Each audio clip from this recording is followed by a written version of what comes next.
اعوذ باللہ من الشیطان الرجیم بسم اللہ الرحمن الرحیم۔ اب اس کے بعد کچھ وہی جو معاملات انسانی ہیں اس پر اب بحث، جیسا کہ میں نے کہا تھا کہ ایک لڑی ہے شریعت کی معاملات کی۔ یہ تو بڑے بڑے پھول جو تھے آیت الآیات اور آیت البر۔ یا ایھا الذین آمنوا کتب علیکم القصاص فی القتلی، اہل ایمان تم پر لازم کر دیا گیا ہے مقتولوں کا بدلہ لینا۔ قتلہ قتیل کی جمع بھی ہے اور مقتول سے یہ مصدر بھی ہو سکتا ہے کہ تمہارے لیے یعنی اس معاملے میں سہل انگاری صحیح نہیں ہے۔ انسانی تمدن کی جڑ کٹتی ہے جب کسی معاشرے کے اندر انسان کا خون بہانا عام ہو جائے، تمدن کی جڑ کٹ جائے گی۔ تو قصاص تم پر واجب ہے۔ یا ایھا الذین آمنوا کتب علیکم القصاص فی القتلی الحر بالحر والعبد بالعبد والانثى بالانثى۔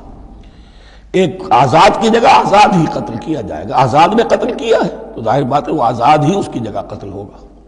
یہ نہیں وہ کہے میرا غلام لے جاؤ، میرے دو غلام لے لو، نہیں۔ والعبد بالعبد، اور عبد کی جگہ عبد ہی ہوگا، جس نے قتل کیا وہی قتل کیا جائے گا۔ والانثى بالانثى، اور اگر قتل کرنے والی عورت ہے تو وہ عورت ہی قتل ہوگی۔ اس میں چونکہ وہاں بہت سے رواج مختلف تھے، بہت سے معیار بھی مختلف تھے۔ اگر اوسی خزرجی کو قتل کر دے تو 1/3 خون بہا، 3 گنا خون بہا، اور خزرجی اوسی کو قتل کرے تو 1/3 خون بہا، یہ ان کا قانون تھا۔ اسی طرح یہ کہ آزاد میں اور غلام میں فرق تھا، لیکن ہماری شریعت میں اگرچہ یہ طویل بڑا مضمون ہے اور اس میں کافی فقہا کے اقوال ہیں مختلف، لیکن امام ابو حنیفہ رحمۃ اللہ علیہ کا قول یہی ہے کہ تمام مسلمان آپس میں کفو ہیں، برابر ہیں، لہذا یہاں کوئی فرق نہیں کیا جائے گا قتل کے مقدمات میں۔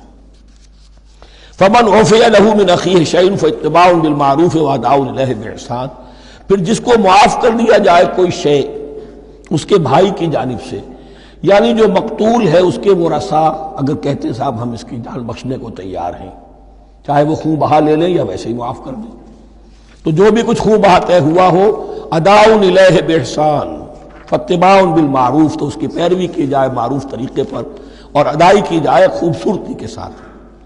ذالک تخفیف من ربکم ورحمہ، یہ تمہارے رب کی طرف سے تخفیف ہے، آسانی کی ہے اور رحمت ہے، اور اس کی رحمت ہونا بہت واضح ہے۔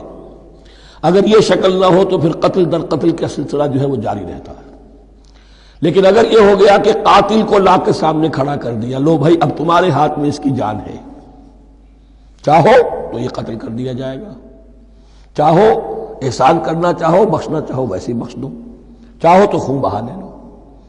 اس سے کیا ہوگا کہ وہ دشمنیوں کا جو دائرہ ہے وہ پھر سمٹ جاتا ہے، بڑھتا نہیں۔ اس میں بڑی رحمت ہے اللہ کی طرف سے۔ قانون جو ہے اسلام میں قتل کا، اس میں مدعی ریاست نہیں ہوتی۔ آج کل ہمارے ہاں غلطی یہ ہے، مدعی ریاست بن جاتی ہے۔ یہ مدعی ہوتا ہے یہاں پر جو بھی مقتول کے ورثاء ہیں، اور کسی کو صدر کو کیا، صدر کے باپ کو بھی اختیار نہیں ہے کہ کسی قاتل کو معاف کر دے۔ قاتل کو معاف کرنے کا جو اختیار ہے وہ صرف مقتول کے ورثاء کو ہے، کوئی صدر نہیں کر سکتا۔ ہمارے دستور میں ہے، پوری شرع پوری شق موجود ہے۔ فمن اعتدی بعد ذلک فلہ عذاب علیم، اور جو اس کے بعد بھی حد سے تجاوز کرے گا تو اس کے لیے دردناک اور بہت بڑا عذاب ہوگا۔ وَلَكُمْ فِي الْقِصَاصِ حَيَاةٌ يَا أُولِي الْأَلْبَابِ لَعَلَّكُمْ تَتَّقُونَ، اور اے ہوش مندو قصاص میں زندگی ہے تمہارے لیے۔ ایک روحانی تصور ہے معاف کر دینا اچھا ہے، اسلام بھی کہتا ہے ان تعفوا وتصفحوا وتغفروا فإن اللہ غفور رحیم، لیکن قتل کے مقدمات میں سہل انگاری جو ہے وہ اچھی نہیں ہے، پیروی شدت کے ساتھ ہونی چاہیے تاکہ اس سے آگے قتل کا سلسلہ بند ہو۔ وَلَكُمْ فِي الْقِصَاصِ حَيَاةٌ يَا أُولِي الْأَلْبَابِ لَعَلَّكُمْ تَتَّقُونَ، تاکہ تم بچ سکیں۔ اب کوتب علیکم دوبارہ آ گیا۔ یہ کوتبہ کے لفظ کو سمجھ لیجئے، جہاں بھی کوئی شے فرض کی جائے گی، لازم کی جائے گی، وہ کوتبہ ہے۔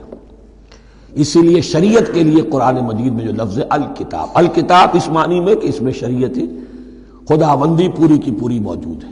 کوتبہ کتب علیکم اذا حضر احدکم الموت ان ترک خیرا الوصیۃ للوالدین والاقربین بالمعروف، تم پر واجب کر دیا گیا، فرض کر دیا گیا جب تم میں سے کسی کی موت کا وقت آ جائے، اگر وہ کوئی خیر مال چھوڑ رہا ہو، دولت چھوڑ رہا ہو، تو اس کے لیے فرض کر دیا گیا وصیت کرنا اپنے والدین کے حق میں اور رشتہ داروں کے حق میں انصاف کے ساتھ۔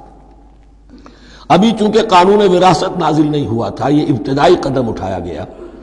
وہاں ہوتا یہ تھا جو آج بھی ہندوؤں میں ہوتا ہے، جو مر گیا اس کی ساری جائیداد کا مالک جو ہے بڑا بیٹا، چھوٹے بیٹے بھی نہیں، نہ بیٹیاں نہ بیوی، کچھ نہیں، تو سارا کا سارا مال جو ہڑپ کر جاتے تھے، کسی کو کچھ نہیں۔ یہاں یہ کہ اب پہلا ابتدائی حکم دیا گیا، لیکن یہ آیت منسوخ ہو جائے گی سورہ نساء میں جب پورا قانون وراثت آ گیا، تو اب یہ آیت منسوخ شمار ہوتی ہے۔ ناسخ وہ قانون وراثت ہے جو سورہ نساء کے دوسرے رکوع میں آئے گا۔ البتہ اس کے ایک حصے کو حضور نے باقی رکھا ہے، وہ گویا کہ سنت نے اس کے ایک جز کو برقرار رکھا ہے، اور وہ جز یہ ہے کہ مرنے والا 1/3 اپنے مال کے لیے وصیت کر سکتا ہے کسی کے لیے، 1/3 سے زیادہ نہیں، اور وارث کے لیے وصیت نہیں ہوگی، جس کی وراثت میں حق مقرر ہو چکا ہے اس کے لیے وصیت نہیں ہوگی، وہ غیر وارث کے لیے وصیت ہوگی، کسی دینی ادارے کو دینا چاہے، کسی اور کو دینا چاہے، یتیم کو، بیوہ کو، یتیم خانے کو، ٹھیک ہے، 1/3، 2/3 میں قانون وراثت کی تنفیذ ہوگی لازماً۔ تو اس آیت کا صرف اتنا حصہ باقی رکھا ہے حضور نے صلی اللہ علیہ وسلم۔ حقاً علی المتقین، یہ اللہ کا تقوی رکھنے والوں پر حق ہے، واجب ہے کہ وہ وصیت کریں کہ ہمارے والدین کو یہ مل جائے، فلاں رشتہ دار کو یہ مل جائے، باقی جو ہے جو بھی ورثاء ہیں لے جائیں۔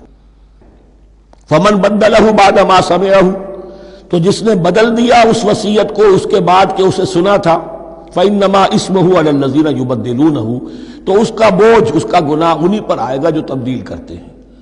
جو وصیت کرنے والا تھا وہ بری ہے، اس نے صحیح وصیت کی تھی، جس نے بعد میں اس وصیت میں تحریف کی، تبدیلی کی، اس کا وبال، اس کا بوجھ انہی پر آئے گا۔